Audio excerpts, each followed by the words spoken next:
Yeah, all right, I'm back. I'm back. Yeah, so anyway, I wanted to tell y'all today about one of my life experiences. Uh, this is in Baltimore County, Maryland. And a few of us guys, a couple of cousins, and my brother and myself decided to go to the movies. And we all went to the movies, saw the movie. I can't remember what the name of the movie was, but it was a good movie. I guess it was a good movie. I don't remember, but we went to the movies, and after the movie, I had to stop and use the bathroom. So they decided they're gonna wait out in the hallway for me until I come out or whatever. So when I came out, they wasn't out there in the hallway. So I started walking around, looking all around, trying to figure out where they was at. Like I know they ain't left me because we walked up there, and it was about probably like a half an hour, 25 minutes, a half an hour walk to get up there to the movie theater. I really didn't want to take that walk back by myself, and it was dark by this time anyway. So I looked all around, and the movie theater was connected to a mall. So I walked all around, all around, all around. I couldn't find them nowhere. I'm like, man, come on, man. So usually when we would go over to the movies, before and after we go to the movies, we would stop at the McDonald's over across the street and mess with them girls over there. And I said, well, maybe they went over there to the McDonald's. So let me go on over here and check and see if they over here at the McDonald's. So I go over there and I asked the girls, have you seen my partners? And they was like, nah, we ain't seen them since y'all came in here, earlier. I was like, well, dang, where's they at? So, like I said, it was dark.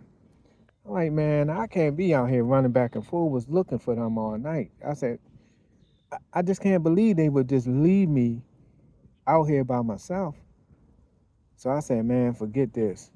We usually take this shortcut to go back home, but the shortcut requires you to have to go across a train track. And the train track went over this one area where it was nothing but tracks. It was nothing on each side.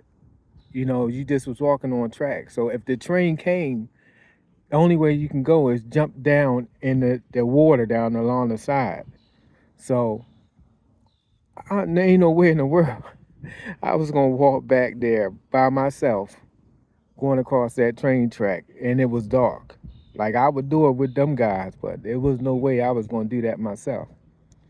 So I said, man, I'm just gonna take the long way around since I'm by myself. So I started walking, and all of a sudden, out of the blue, I'm hearing the sound of keys like shing, shing, shing, shing, shing. I'm like, oh boy, listen, I'm hearing somebody running up on me, so like I'm preparing myself. Like I don't know what's about to go down, but it was gonna go down like nothing. So I'm preparing myself for somebody to try to jump me or something. Like I said, I'm in an area that I wasn't from. It was night, and I definitely can hear somebody running up on me. So uh, out the corner of my eyes, I saw a flashlight shining on the ground. So then I turned around. So I turned around, and when it was a police officer. So the police officer say, where you going at? I said, I'm going home. He said, well, where you coming from? I said, well, I'm just coming from the movie theater over there. I said, I'm looking for my brother and my friends and my cousin. And I couldn't find them, so I'm walking home. I'm on my way walking home. So they asked me all of my information, ID, and this, that, and the other. And I gave them my ID, whatever. One of them asked me, what movie you went to see then? And I told him the movie, and then he said, well, he probably can look over there and see the sign and see what the movies was. And uh, like I mentioned in my previous videos, like I've always had problems with my vision. And that movie theater sign was probably, from where I was standing, was probably about a block. from where I was standing. So there's no way that I was going to see them, that little bit of writing on there. So I told him, I said, I can't see the sign over there. So anyway, a female officer came on the scene. And the female officer came. I hope y'all can hear me good. The female officer came and she started screaming and yelling in my face, spitting all in my face. I said, like the whole scene was calm before she came there. Like I couldn't understand, like why she come over with that type of energy like that. Like what's wrong with you? And I asked her, I said, why are you yelling at me like that? Like, I didn't say anything out of the way to you. I'm looking back because cars and stuff rolling here back behind me. Just want to make sure. Anyway, so I said, well, why are you yelling at me like that? So anyway, they took my ID, they ran me. I didn't have no kind of background or nothing like that. So they let me go. Well, no, before they let me go, uh, they told me that they looking for a suspect, and of course I fit the description. Said that the guy. Okay, yeah, I'm good. Said that the guy uh, ran from the car, and then they suspected me as being him. I was like, look, I ain't been in no car. I walked up here from where I live. I walked up here with my friends, and I'm walking back. I don't have a car. So after they finished all the formalities and stuff, they couldn't come up with nothing, so they told me that I can go. So I started walking. I was saying to myself, man, they need to stop harassing people, man. Dang. So by the time I walked maybe about 8 to 10 feet, the police officer said, hey, you got any other nicknames that your friends call me? And I'm so damn silly, instead of saying no, but I ain't know nothing about nothing. I told him, I said, yeah, sometimes my friends call me Jay. So he went back, talk on the radio. He said, bingo, get him. They locked me up. I said, what? I said, well, why are you locking me up for? I told you I didn't do anything. They was like, well, we gonna have to arrest you because your friends identified you. I was like, ain't nobody identify me. I know that because I ain't steal no car. I was not even in no car. So they ended up locking me up. And I asked the officer, I was like, man, I said, I didn't do anything. And I was scared too because I ain't never been in no trouble before or nothing like that. So I was talking, I said, and he told me that I stole a car. He said he looked right at me and saw me driving the car. I said, no, you didn't. You ain't see me driving no car. I said, I didn't have no car. I don't drive no car. So he so as we turned off the road, he showed me the car that was sitting on side. It looked like whoever was driving it, they jumped out at the mall and they all ran or whatever. According to him, they ran. And you can see the car sitting there and the doors and stuff was still sitting open. Talking about being at the wrong place at the wrong time. So that's when what happened. So they took me to the police station. And don't you know, they took me to the police station and they kept me there at the police station for 3 days without letting me get a phone call. They would not let me. I was like, look, I need to call my mom. Like, I know my mom and my friends and stuff, I know they worried about me. They would not let me get a phone call. I sit in there for 3 days, 3 days in jail. And that's when they finally decided to let me get a phone call in. And when I got a phone call in, I called my mom. And she's like, boy, where you been at? We thought something had happened. I've been calling all around. And I said, they locked me up and they got me in this jail over here. And they wouldn't let me get a phone call. So she ended up coming to get me from the jail or whatever. She fussing at mom. And my mom was fussing at me and fussing at. I said, Mom, I didn't do it. I didn't do it. I said, there's no reason for me to steal nobody's car. If I ever needed a car or transportation. Like I can always come to you. You will let me use your car anytime I need it. Only thing you say is, make sure you fill my tank back up. That's it. So, like, it's no reason for me to take nobody's car. So, anyway, when it was all said and done, um, they released me in her custody or whatever. And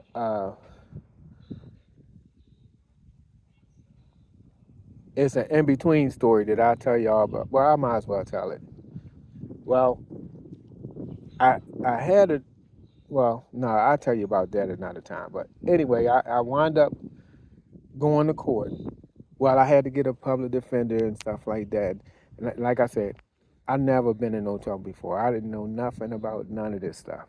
So I get the public defender, and the public defender is telling me, advising me to plead guilty, and that'll make everything go away. And I still don't. I said no. I said I did not take nobody's car.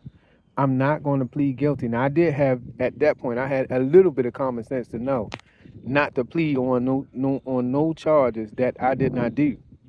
Like I said, no, I'm not going to plead guilty on nothing like that. I didn't do it. They arrested me for grand theft auto. That's what they arrested me. Grand theft auto. I said, there's no way that I'm going to take no plea on nothing like that. No. So, uh, so she was like, okay, we'll just see what happens. So we gets in front of the judge, and they went through all the formalities, looking at my criminal record. My public defender said, well, Your Honor, he don't have any kind of criminal background and this, and this, and this. So the judge say, well, I'll tell you what, I'm going to do what they call it.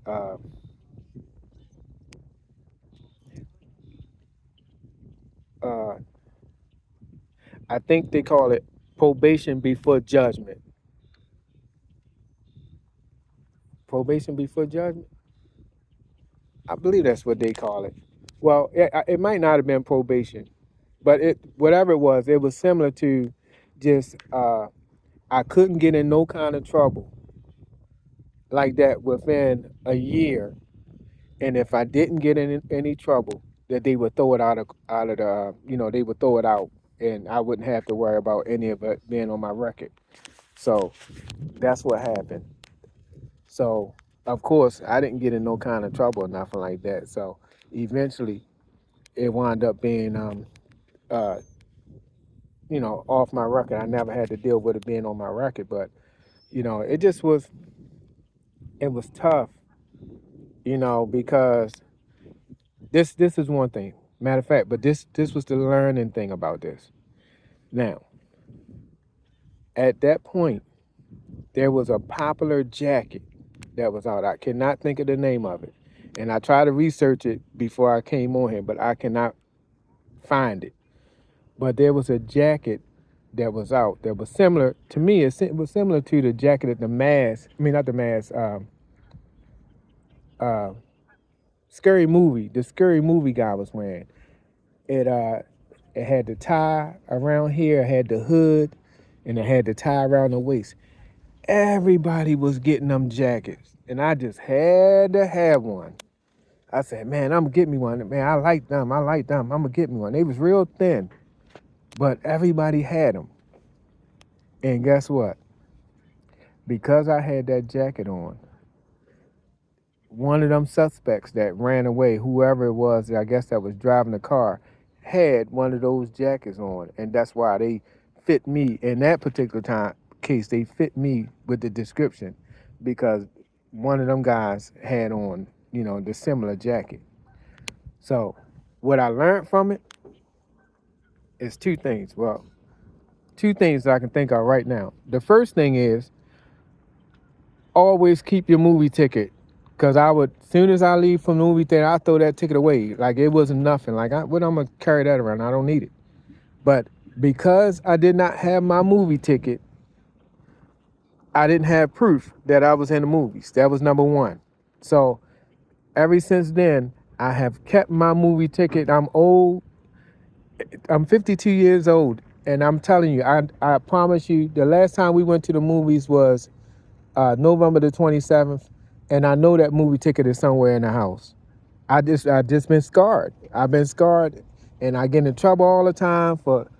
I've been called a hoarder from holding on to papers and receipts. But ever since then, I always wanted to establish a time where I've been, where I was at, in case I was ever approached by an officer, accused of anything. I can go in and get a receipt and say, hey, I was here at this point in time. Ever since then. And that was a lot of years ago. A whole lot of years ago. And it just messed me up. Um, and the other thing, what was the other thing? Oh, don't try to fit in and get everything that everybody else get. Like that was the one time that everybody else was going with the fad or whatever the style at that point, and I decided to join in. That was the only time because they before that they had back in my time they had like Fat Farm jackets and triple fat goose and all that. Some of the young people don't know nothing about that, but some of y'all know. But I never kept up with that. But this particular jacket, man, I said, man, my brother got one, all of my friends had one. I said, man, I'm getting me one of them. I like it. I like it. Ever since then, I don't. I always had my own style ever since then. I never try to fit in with anybody else. I never try to copy nobody else's style with anything. A lot of times, uh, guys be having name brand this, name brand that, and I basically was always a casual type of guy myself. I was the opposite. I seen a time where I played basketball in dress shoes, killing them in dress shoes out there. With a tie, a shirt and a tie on. Like since I've been here, I've been more laid back. Like I ain't really been fancy like that. And I noticed like the difference between here in North Carolina and Baltimore. Like you know, it's you know, the way of living in Baltimore is more fancy, more style, more, you know, appearances. Here in North Carolina, like people is more laid back, more chill, like nobody really judging you by what you got on or, joking you or nothing like that. Like, and shoot, I'm good. I'm good anyway because I got away from all that style stuff ever since that incident happened with me, and you know, but it was a valuable lesson for me, you know, uh, and also not to, be hanging in the crowd. Even though the people that I was with, they wasn't no trouble. Like nobody wasn't trying to be, in no nonsense. The most we did was trying to highlight them girls, and hanging out at the movies, things that young people do, try to meet girls and stuff like that. That's all we was doing, like singing and rapping. We was doing that. Like we wasn't, trying to cause no problem, trying to hurt nobody or nothing like that. We wasn't about none of that. But but yeah, but that was it. That was it. And you know, back in that time in Baltimore City, the police officers they wasn't really, you know, messing with people too much like that. Um, but when I moved to that county, man, I experienced some crazy stuff out there, man. I'm telling you, them police officers or something else. And it's nothing against police officers, don't get me wrong. Like, I mean, I know some good ones right down here. That's cool, that ain't about no problems and all that. They do their job, protect and serve. And I appreciate that. But I've come across some seriously rotten apples. like stealing your money, all kind of stuff out there in Baltimore County. And you know, thank God I was able to get myself away from that environment and, you know, move on to something better, you know. But yeah, but that was my story time. I learned some lessons in that situation. And also, I just want to say this much, like, in the beginning of the video, I have some footage of this area here. Like, it's a basketball court and a baseball field, and I think it's a football field. Like, when I first moved down this area, I used to live about 30 minutes from here, and I was a basketball addict. Like, man, I gotta find the nearest court. That's how I was. So in my searching, I found this area down here, and I would come down here and play. And it's a couple of other towns surrounding, like wherever some games was going on. That's where I was at. Shoot, I could work a 12-hour job and still be looking for the court. But that's another thing. When I got here, like, things was a little bit slower as far as, you know, playing on a basketball court. Whereas, like in Maryland, shoot, we be out there playing 9, 10, 11 o'clock at night through the heat in the snow. I remember shooting hoops on the basketball rim had ice on it. Had to keep jumping up and getting the ice off it, getting the ball out the hoop. So, but anyway, I'm going on to another story. But yeah, but I just wanted to tell y'all about that. There's some lessons, and I hope that with the stories that I tell, that I can help somebody else out. You know, don't try to fit in with everybody else. Like, don't try to match what everybody else doing. Do your own thing. Stay in your own lane and be your own individual. If I'm gonna give some advice, that's what I would say, because that was a valuable lesson that I learned early.